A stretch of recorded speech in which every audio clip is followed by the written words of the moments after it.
Okay, so for tonight's dinner, I'm making a taco stuffed pepper and I'm topping it with some cheddar cheese and sour cream or yogurt, and I'm pairing it with some roasted butternut squash zigzags. So let's get started.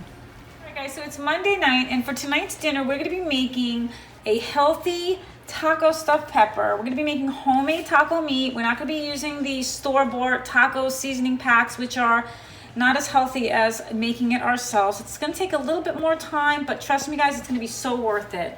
So we're going to start out by using 2 pounds of organic 100% grass-fed ground beef that I picked up at Target for $5.99. It's such a great deal. We're going to be using a tablespoon of chili powder, 2 teaspoons of cumin powder, a teaspoon of garlic powder, and a teaspoon of onion powder.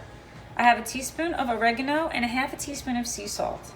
I'm going to chop up a half a cup of some onion, but I have some shallots here, but you can use onion.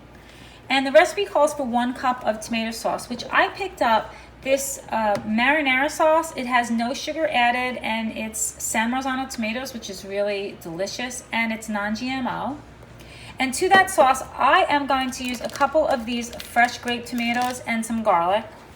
I am going to be making some extra peppers tonight, so I have some organic peppers here. Probably going to use, I don't know, 3 or 4 of them. And to garnish our peppers, we're going to be using some shredded sharp cheddar cheese that I picked up from Trader Joe's, which is the non-treated cows. And we also have, in lieu of sour cream, I'm going to be using some plain whole yogurt on top, which tastes just like sour cream, and it's going to be delicious. And I'm also going to garnish it with some green onions.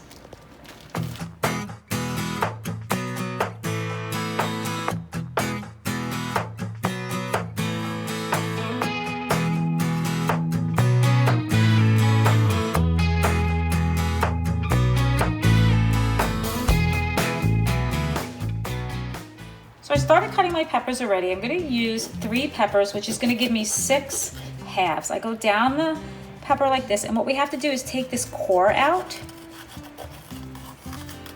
just like that. And I want to get all those seeds out.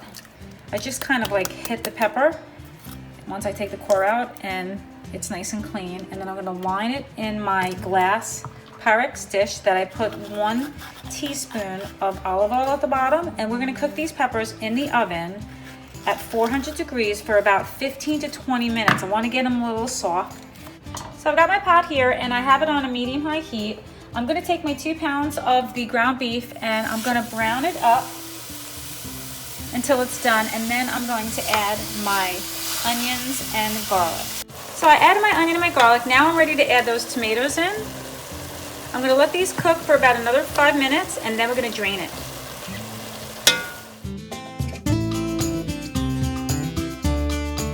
Ready to add all of our spices. They're all going to go in. We drained all that juice out. It's very important that we drain the juice because we didn't want to drain, the flavors out if we added the spice with the juice in.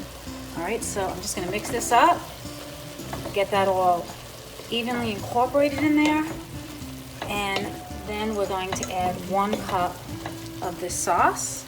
And I'm going to cook it on a medium heat for about another 3 or 4 minutes, and then we're going to get ready to stuff our peppers.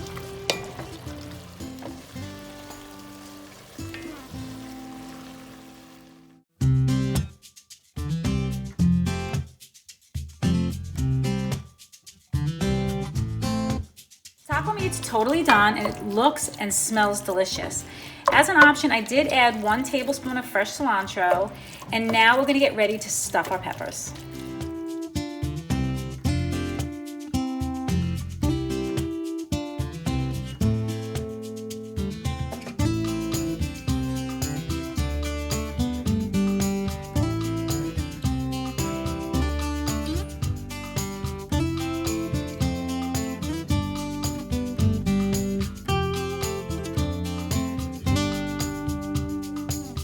My peppers are all stuffed, and now they're going to go in the oven at 400 degrees for about 15 minutes. And as a side dish tonight, I picked up from Trader Joe's these butternut squash zigzags.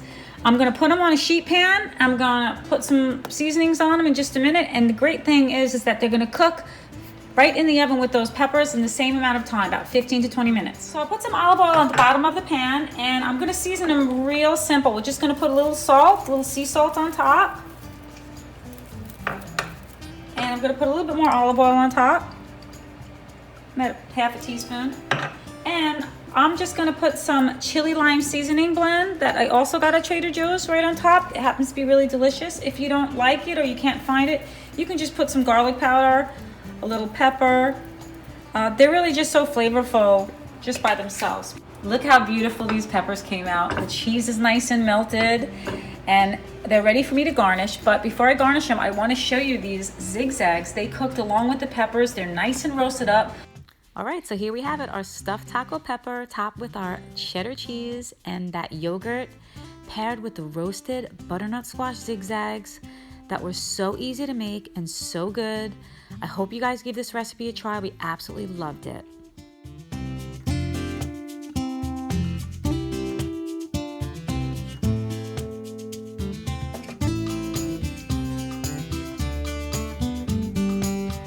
Alright guys, so it's about 1 in the afternoon and I am going to be getting started on my marinade for a recipe that I got from my girlfriend Linn over at Family Fun Savings. This recipe is called chicken shawarma. I saw her making it and it looked so delicious that I wanted to give it a try. So I'm gonna go over the ingredients right now to start the marinade. You're gonna need about 2 pounds of chicken breasts that I have right here, and I'm gonna cut them up in just a moment. You're also gonna need some apple cider vinegar, about 3 tablespoons worth, and the juice from 1 small lemon. This marinade also calls for about a cup of Greek yogurt. This is a yogurt that I made myself personally. You can certainly go and buy plain Greek yogurt in the grocery store, but like I said, this is one that I've made, and it happens to be very delicious. I should probably do a video on it. Let me know in the comments if you guys would like to see a video on how I make this yogurt. And the spices for our chicken is going to be 1 teaspoon each of salt, black pepper, ground ginger, ground nutmeg, and I used a half a teaspoon of smoked paprika, just my preference. You could use more if you'd like, and 3 cloves of minced garlic.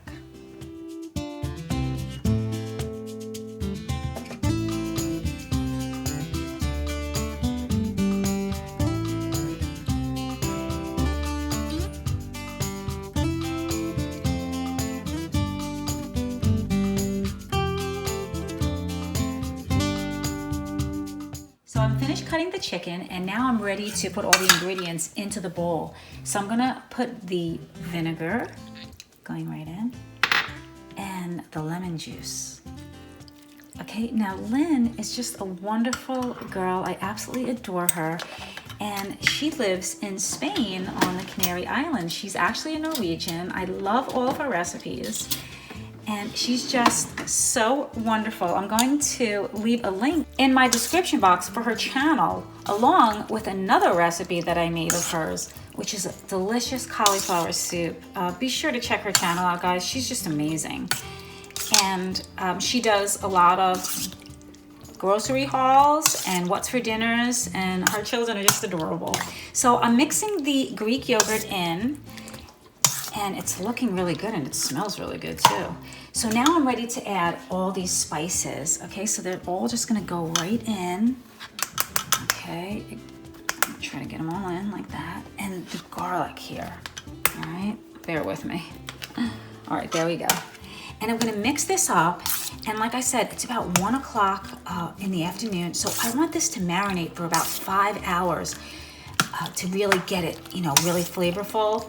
So I'm gonna go ahead and do that. I'm gonna put it in the refrigerator, and then we're gonna come back and we're gonna prepare the rest of this chicken shawarma dinner. So while our chicken is in the refrigerator marinating, there's a sauce that goes with this. So we're gonna make the sauce. We're going to use another jar of Greek yogurt. I probably have about a cup here. And to that, we're going to add some fresh garlic. I have about 1 large clove here, but it's broken up into a couple of pieces. And I'm going to use my garlic press. Now, Linn likes garlic, so she uses, one large clove, or sometimes she uses, in the chicken she used 3 cloves. But you know, it is to your liking. So I'm gonna put about 1 small clove. And she also likes lemon. I'm gonna use a half a lemon in this, but again, feel free to use more lemon if you'd like. But we feel like, in my family, half a lemon should do the trick. Okay, and I'm gonna mix this. And that's it. I'm gonna put it in the refrigerator with the chicken, and then we're going to come back and start on the salad that we served this with. So here's what we're going to be using for the salad. We're gonna be using some romaine lettuce. The recipe calls for red onion, but I only have a regular white onion, so I'm gonna use about half of that for my family. And some cucumber, some cilantro on top we're going to add of the salad, and some avocado. So I'm gonna go ahead and start cutting this up, and then we're going to cook up our chicken because it's going to be just about 5 hours that it's been marinated.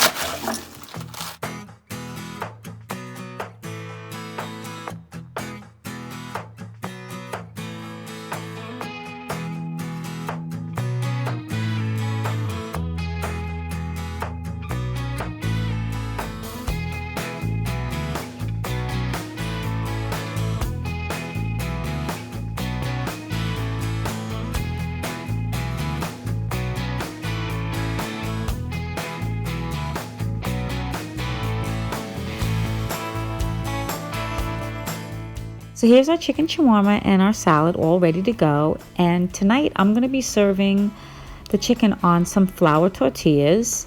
I'm going to take them out of the package. I'm going to put them on a piece of foil, wrap them up nice and tight, and I'm going to pop them in the oven while I saute up the chicken. You can use pita breads as well, and they're going to be so delicious. And here we have our chicken ready to saute. I'm going to put it all in this pan. I have it already heated up on like a medium-high heat. And Linn made a good point. She said that you can marinate it for up to 2 hours and it could be good. I marinated it for 5, but really the best marinade for this chicken is 24 hours. So I'm going to go ahead and cook this. And she also said that it's going to get really watery, but don't worry about that. It's going to evaporate as you cook.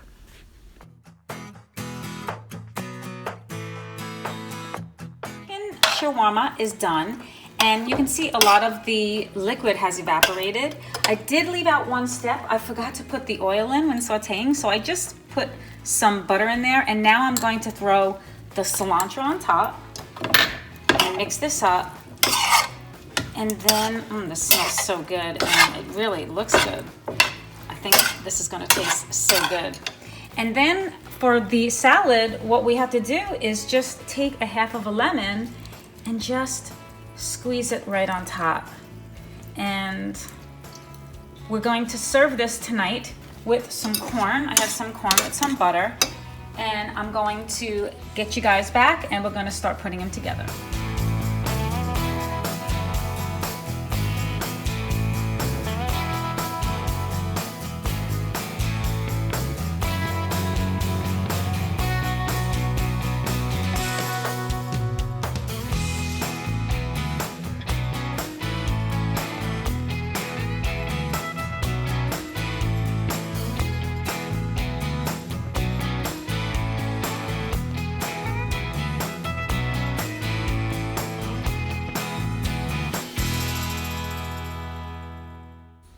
All right, so here we have it, guys. Our chicken shawarma, all done and complete.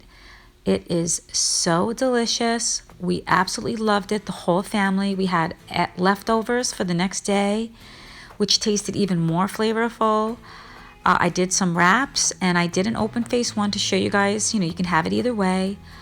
I want to thank Linn again from Family Fun Savings. This is such an incredible recipe. Thank you so much, Linn. I hope you guys give it a try. It was so delicious.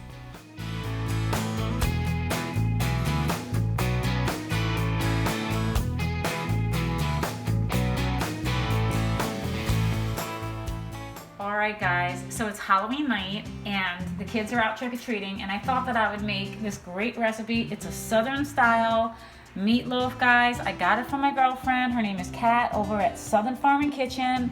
I absolutely love her, all her southern recipes. I'm gonna leave the link to her YouTube channel in my description box below. And you've got to check her channel out. Thanks so much for this recipe, Kat. I love it. And being Italian from New York, I've always made meatloaf Italian style, and now that I've tried your recipe, I'm never going back. I absolutely love this, and so does my family. So let's go over the ingredients. We're going to be using one chopped onion and 1 chopped pepper. For the recipe, you need 1.25 pounds of ground beef. I'm going to be using some ground beef and some ground chicken today. That's our preference, but use what you'd like. Of course, we're going to have a little bit of salt and pepper, and there's some Montreal steak seasoning in this, which is so delicious. We're going to be using 2 beaten eggs and 1 sleeve of crushed saltine crackers. She also puts some half a cup of panko breadcrumbs in there and half a cup of half and half. Now, we're going to be putting this in a loaf pan, and I gotta tell you guys, it just keeps the juice in. It's so good. So let's get started. Okay guys, so the first thing we have to do is saute our onions and peppers in 1 tablespoon of olive oil. So I'm gonna go ahead and do that. I got my flame on a medium-high heat. All right. And what I'm gonna do is I'm gonna take my wooden spatula here, and I'm just gonna saute this up, like I said, for about 1 minute. So now I'm going to add 2 tablespoons of water to these onions and peppers and 1 tablespoon of this Montreal steak seasoning. Now this has salt in it, so I'm going to add that in, and I'm going to add a little extra salt, but keep in mind that that Montreal seasoning has salt in it, so you're not going to need that much if you're, if you don't like too much salt. Just a little black pepper. And now this is going to saute up for about 2 minutes. I'm going to lower my flame to a medium, and these are going to be so delicious and ready for us to put the rest of this southern style meatloaf together. All right, so look at these. These smell so good. I can smell that Montreal seasoning in there, and the peppers and the onions. Oh my gosh, wait till you guys try this. It's so good. So come on over here and look at this bowl. I put the 1 pound of ground beef and the 1/4 pound of the chicken, so we're ready to go with our mixing. So I'm going to put all of these peppers and onions in here. Okay, and I'm just gonna add everything. I'm just gonna let it sit to cool off before I start to mix it. But basically, this is how easy it is. We're just gonna throw everything into this bowl, our panko, our eggs, going right in. And look at this, half and half. I've never seen half and half go in a meatloaf. I was like, oh my goodness, that looks so good. And you know what? It really makes a difference. And these saltine crackers, again, being Italian, we always use breadcrumbs in our meatloaf, but these crackers, guys, I'm telling you, it's over the top. And basically, this is all you do. You just kind of break it up with your hands. You don't need a food processor. It's really easy. And that's it. So I'm gonna go finish this, and then I'm gonna meet you back, and we're gonna mix this all together and get it ready to go into that loaf pan. Okay, so this is just about cooled off, and I'm gonna go in with my clean hands. I'm just gonna take these rings off first, and we're just gonna mix it up. We're not gonna over mix it. We're just gonna get it to where everything is nice and well combined in there. And then we're gonna put it right into that loaf pan.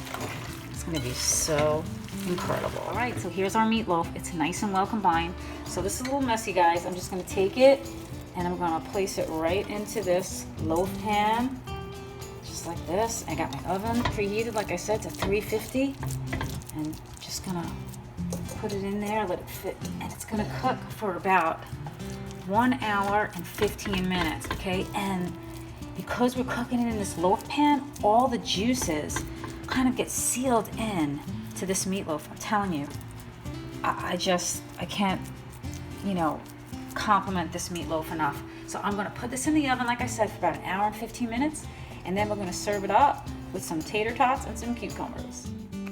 All right, guys, here it is. Here is the meatloaf. I'm gonna come in on it. Look how juicy it is. It is still smoking.